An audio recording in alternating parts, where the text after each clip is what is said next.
demander des questions sur votre vie. Bonjour. Moi, c'est Damla. Et vous? Moi, je m'appelle Judith. Enchantée.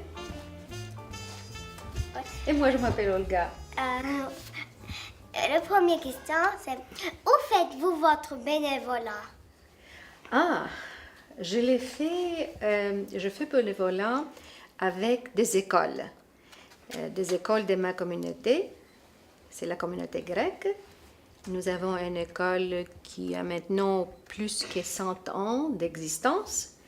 Et je m'occupe à essayer d'avoir le plus bonne éducation que les enfants peuvent avoir, comme vous autres ici. Avez-vous fait des études spéciales? Pour être bénévole? Ouais. Non, il n'y a pas des études quand même. Il y en a des cours actuellement à l'Université de Montréal, dans des cours pour être bénévole. Mais bénévole, c'est le cœur. C'est la passion que quelqu'un a pour donner de leur temps aux autres.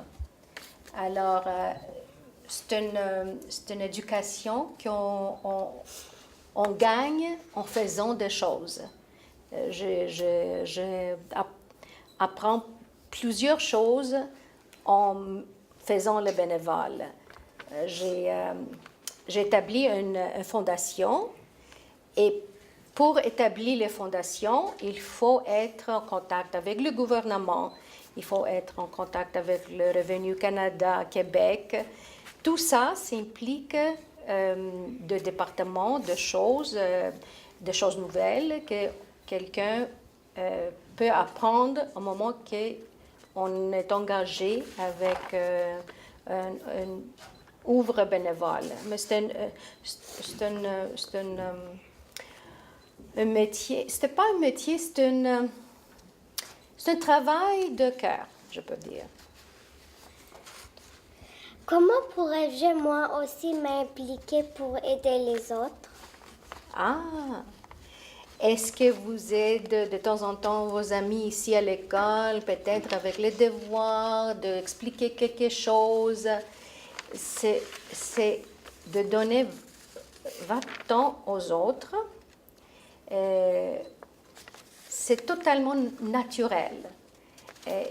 Vous pouvez commencer avec des petits, donner aux autres quelque chose de petit, un peu de temps, un peu de partager vos lunchs, mais bénévole, c'est de le faire à volonté et donner de vous, de votre temps aux autres. Alors, vous pouvez commencer n'importe quand dans votre vie, mais surtout, ça vous redonne beaucoup de choses d'être bénévole. Okay. Qui était votre professeur de 6e année?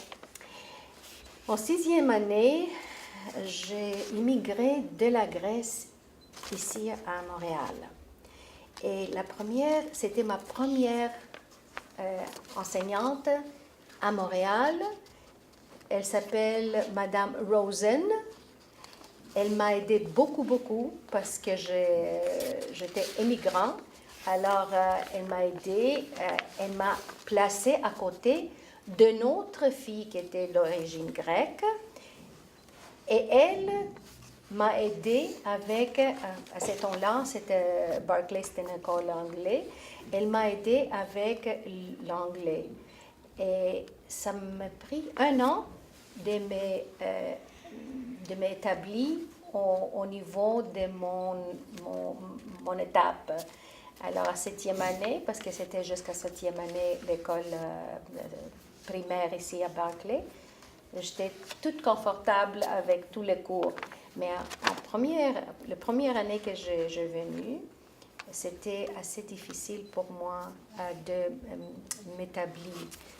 On n'a pas eu de classe d'accueil, je ne sais pas si vous les avez ici maintenant, mais on n'a pas eu de classe d'accueil. C'est seulement ces filles-là qui m'ont aidé assez pour que je puisse suivre le cours. Où avez-vous aimé de cette école? Qu'est-ce que j'aimais de cette école? Ouais. On a eu des cours de la musique. On a eu des cours de la musique à ce temps-là. Je ne sais pas le cours que vous avez maintenant, mais je l'aimais beaucoup parce que j'aimais chanter. Comme vous autres, vous êtes actrice, vous aimez faire de jeux. Moi, j'aimerais chanter, alors j'aimais le cours de la musique. Et aussi, j'aimerais, parce que je ne sais pas, on n'a pas eu l'autobus de nous amener ici à l'école. Et on doit marcher pour venir à l'école.